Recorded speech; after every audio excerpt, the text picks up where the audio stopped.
صدائے حق کے معزز ناظرین کرام، السلام علیکم۔ جا اللہ تجھے کعبے کا امام بنا دے۔ عرب کا ایک لڑکا جو اپنے دوسرے ہم عمر لڑکوں کی طرح بہت شرارتی تھا، مگر ایک دن اس نے ایک ایسی شرارت کر دی کہ اس کے گھر مہمان آئے تھے اور اس کی ماں نے مہمانوں کے لیے سالن تیار کر رکھا تھا۔ اس لڑکے نے شرارت کرتے ہوئے اس سالن میں مٹی ڈال دی، جس کی وجہ سے سالن خراب ہوا۔ اس کی ماں کو یہ پتہ چلا تو وہ بہت غصہ ہوئی۔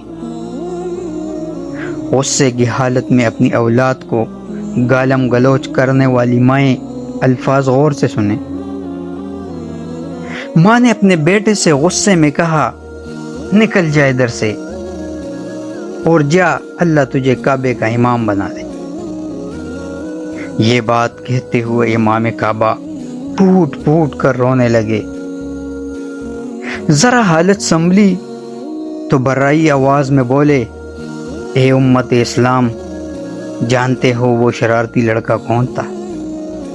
دیکھو وہ شرارتی لڑکا میں تھا جو تمہارے سامنے کھڑا ہوں۔ شیخ عبد الرحمن السدیس۔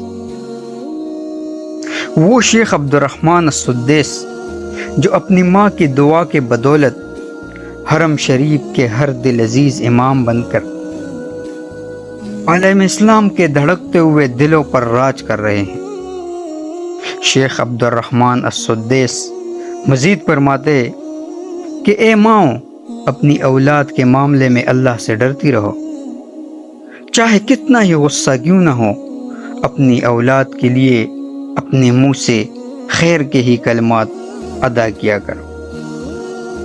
اولاد کو لان تان کرنے والی مائیں والدین کے منہ سے اولاد کے لیے نکلا ہوا ہر دعا اور ہر بد دعا قبول کی جاتی ہے۔